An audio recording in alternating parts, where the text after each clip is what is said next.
Alright, so today I have for you a rusty metal texture, and I'm just going to set up my scene like I normally do with an icosphere set to 5 subdivisions, and I'm going to scale that to 0.3 meters. I'm going to scale my camera to 1920 by 1920. I'm just going to zoom in on this sphere.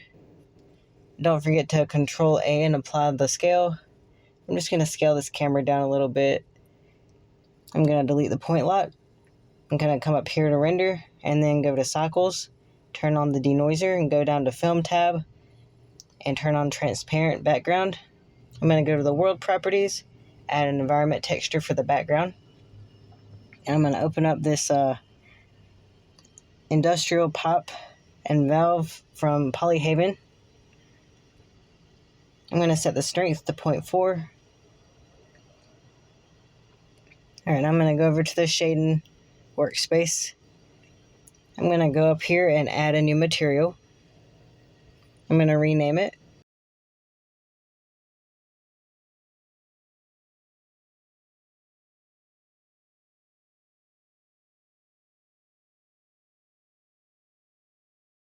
Come over here. I'm going to go ahead and Shift A and search for a noise texture. And while it's selected with a node wrangler enabled, if you hit Control T, it'll give you texture coordinate mapping nodes. I'm going to put the object to the vector. I'm going to Control Shift click on the noise texture to preview. I'm going to Shift A and add a color ramp. I'm just going to drag the BSDF over here and plug it up. Alright, I'm going to drag these sliders in so we can see a little bit better. Just to about here, and then I'll bring the white one in a little bit as well. I'll change the scale of this noise texture to 200. I'm going to crank up the detail to 15. I'm just going to drag this roughness up a little bit. Then I'll go with a 0.825. Just to give it a little bit more detail, because this is going to be our base metal. And I'm going to change the scale on our mapping node on the Z axis so we can see it's squishing these together. And it'll create these streaks. So the more noise we have, the streakier it'll look. So it'll give it like a scratched look. I'm going to put that to 150 on the Z.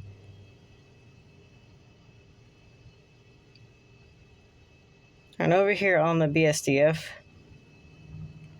I'm going to change the metallic to a 0.5. I'm going to change the roughness to a 0.4. Just so it's a little bit metallic.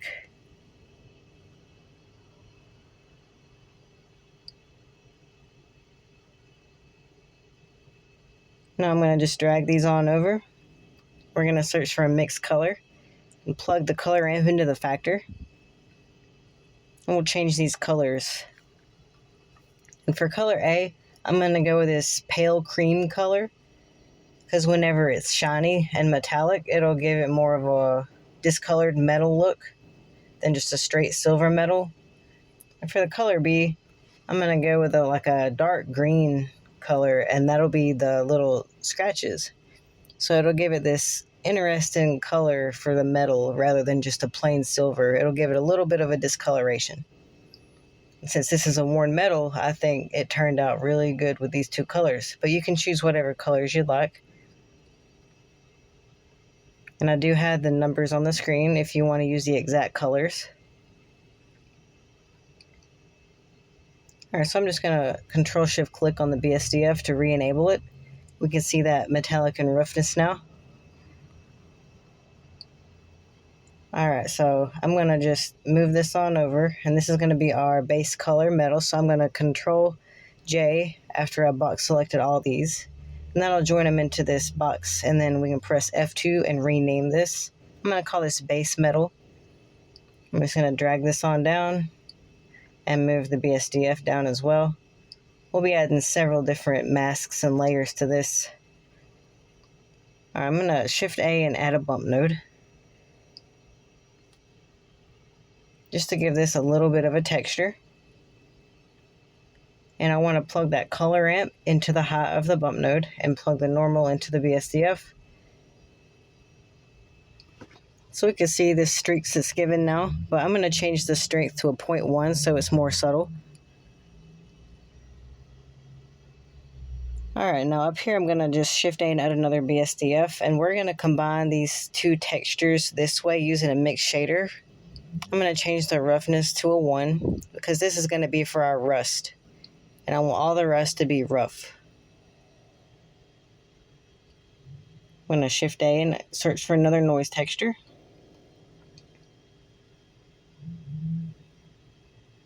Control T to add the coordinate and mapping nodes. Plug the object into the vector. Control Shift click so we can preview it. I'm going to search for a color ramp and plug it up between that.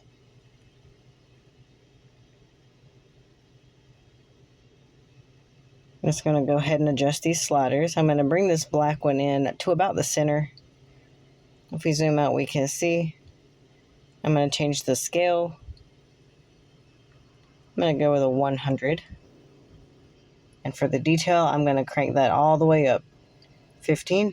And then for the roughness, I'm going to go with a 0.7.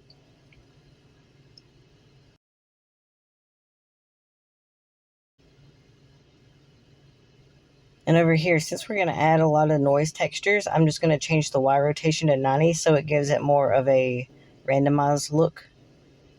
I'm going to search for a mix color, and I plug that ramp into the factor. And for color A, I'm going to go with this darkish red color. I'm going to put the numbers up on the screen, and if you want to use the same one that I'm using. And for the B color, I'm going to go with a dark brown color.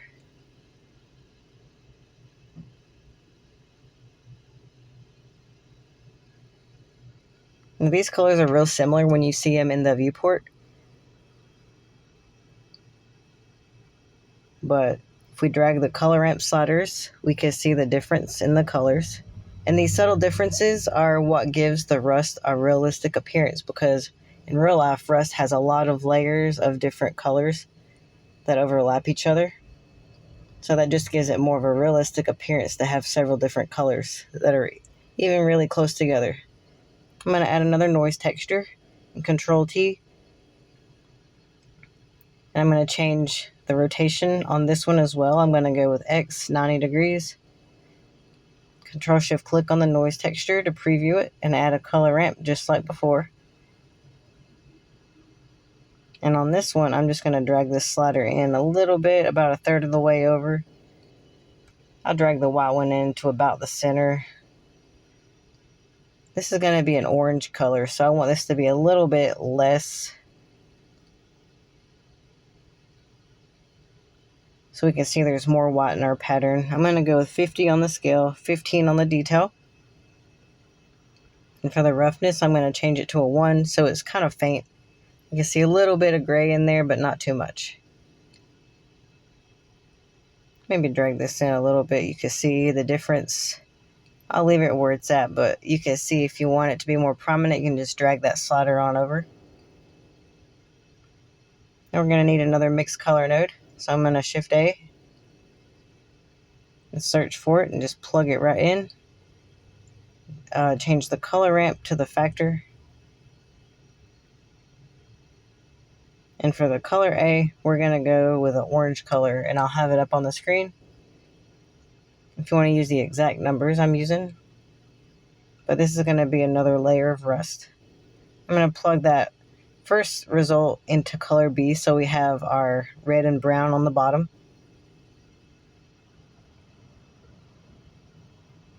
And there's what we're looking like so far. Alright, so we can plug our BSDF up into the output of the mixed color. And don't forget to plug the object on the texture coordinate into the vector. You can see the difference it made. It's not too much of a difference. I'm going to select all these and then Control J and then F2 to rename this. And I'm just going to call this Rust. Alright. So if we come over here and Control Shift click on the BSDF, we can see the roughness taking effect now.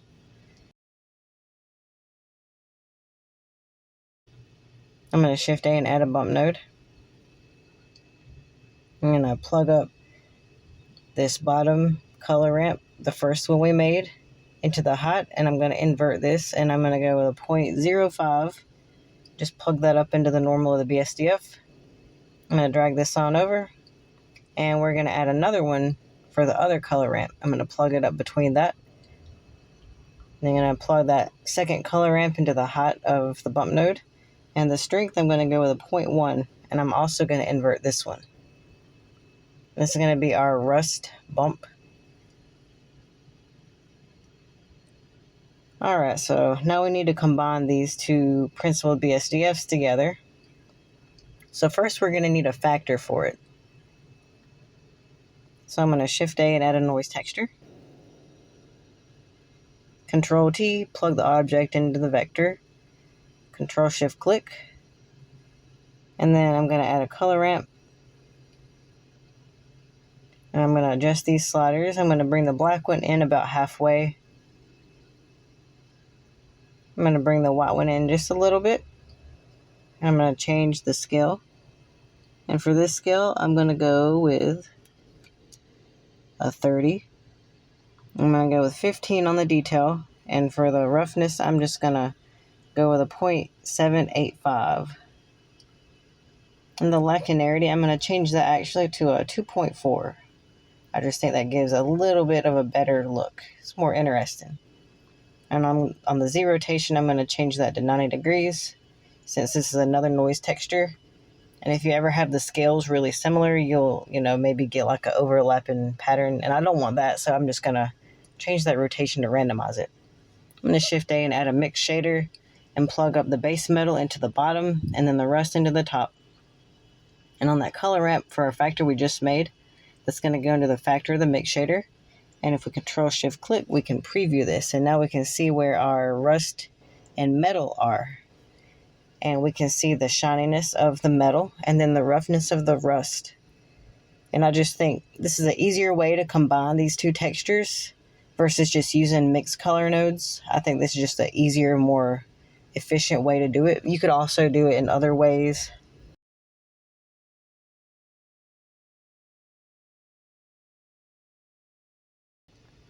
I'm going to add a Voronoi texture, and we're going to add some little pits and dents in this metal. I'm going to use the distance, Control Shift click on the Voronoi, and then add that color ramp between. And then while the Voronoi is selected, Control T to add the coordinate mapping nodes and plug the object into the vector, just like before.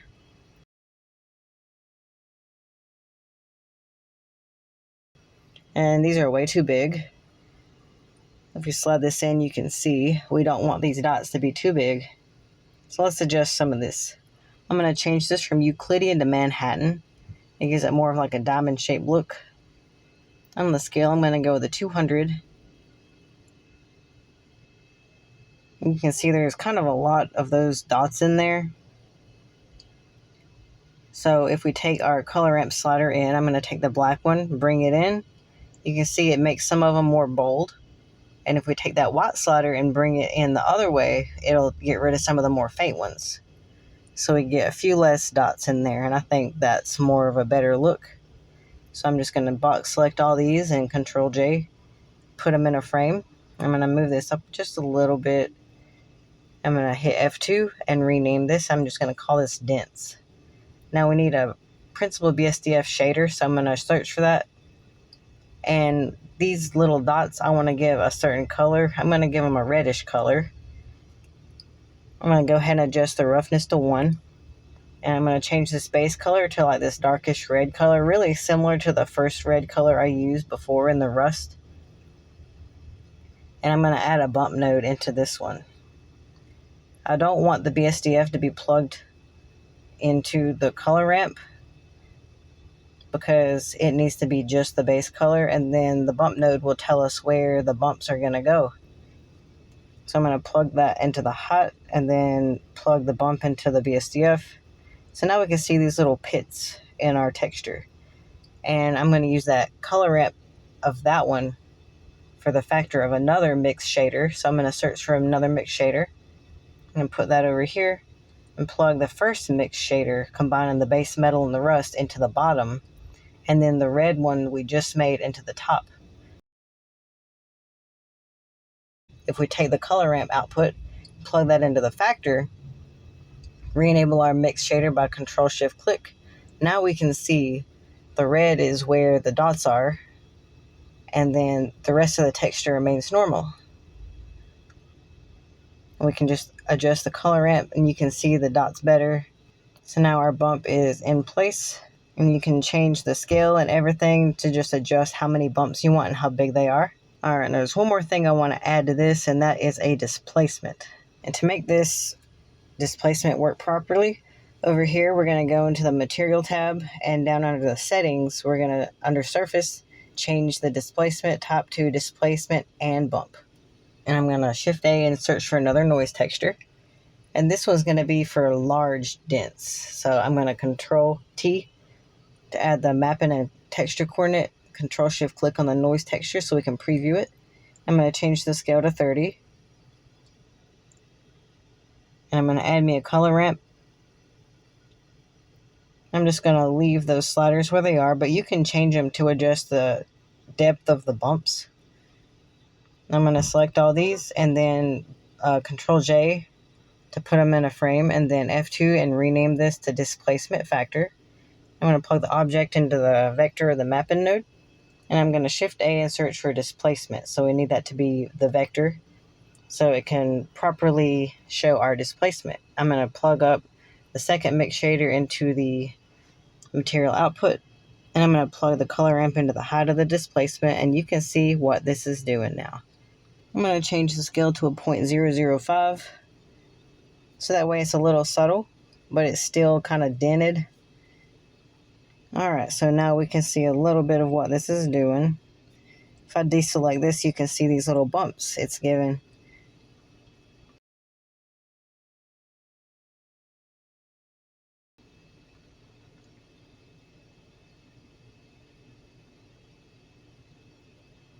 Alright, here's our texture.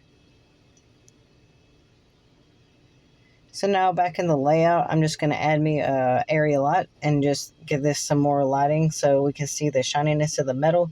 I'm going to come over and change the power to 100 watts. This is what the cycles render in the viewport looks like. You can see how it's shiny in the metal and rough on the rust. And this is the EV material preview. So this texture looks pretty good in EV and cycles. Alright, so now I'm going to select everything except the material output and hit Control G to put this into a custom node. And if we hit tab, we can see it. Just going to drag this out and make it bigger and then rename it right here. And then you can also mark this as an asset and then search for it in any of your Blender projects.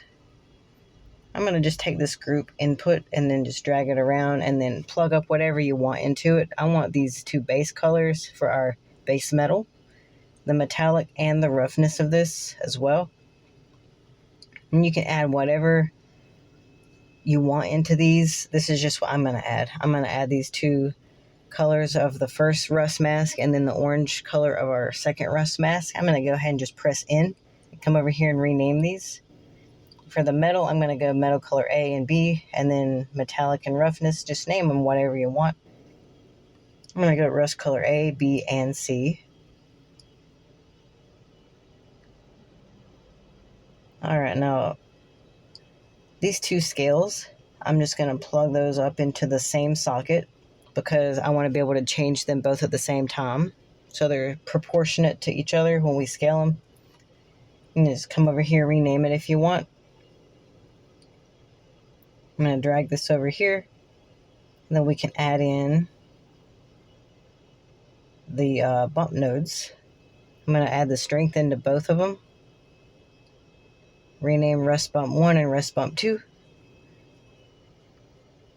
I'm going to come up here, and for our Rust Metal Factor, I'm going to plug that scale in as well. You can see you can plug either the scale on the mapping node or the noise texture, but I'm just going to use the mapping scale. I'm going to press in and come over here and rename these. I'm going to rename that to Metal Rust Factor scale. And then instead of vector, I want to change these to float. So under the top, I'm just going to change that to float. so it's one singular value. And what we need to do is change the default to 1, so it's back to how we had it before. And if we hit tab over here, we need to just go and backspace over those so it resets it to the default value, and then hit tab to come back into our node group. I'm going to drag this on over, and I want to change the dent scale, so I'm going to plug that in as well. I'm going to go ahead and change that, rename it, and then change it to float. And then also change the default back to 1, and then hit tab and change the default back to 1 on our custom node. I'm going to come on over, and I'm going to also include that bump node. I'm going to call that small dent bump. I'm also going to add that base color in, so you could change the base color of the dents if you want.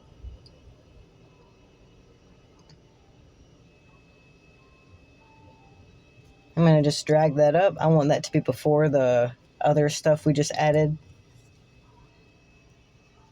I'm going to bring this down over to the displacement, and I'm going to add the scale of the noise texture. I'm just going to rename that.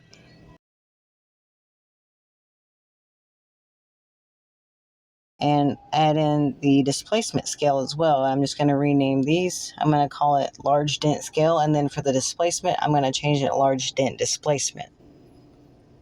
I think I'll actually just rename the first one to large dent size, since the noise texture controls the size. Alright, so I'm going to bring this on over. And if we just zoom in, I have this cube right here. You can see, since we have the Z scaled on the noise texture for our base metal, on an object like a cube, there's going to be 2 sides that aren't going to be scaled because these are not influenced by the Z-axis. I'm going to add the scale in on the mapping node to the group input as well as the noise texture scale.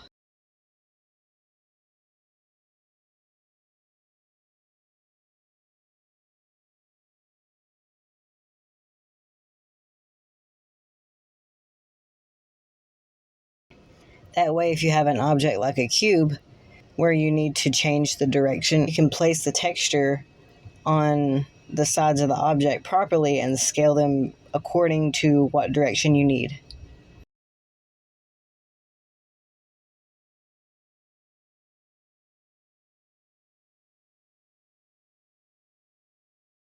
So here's our custom node. I have this in material preview and one in cycles.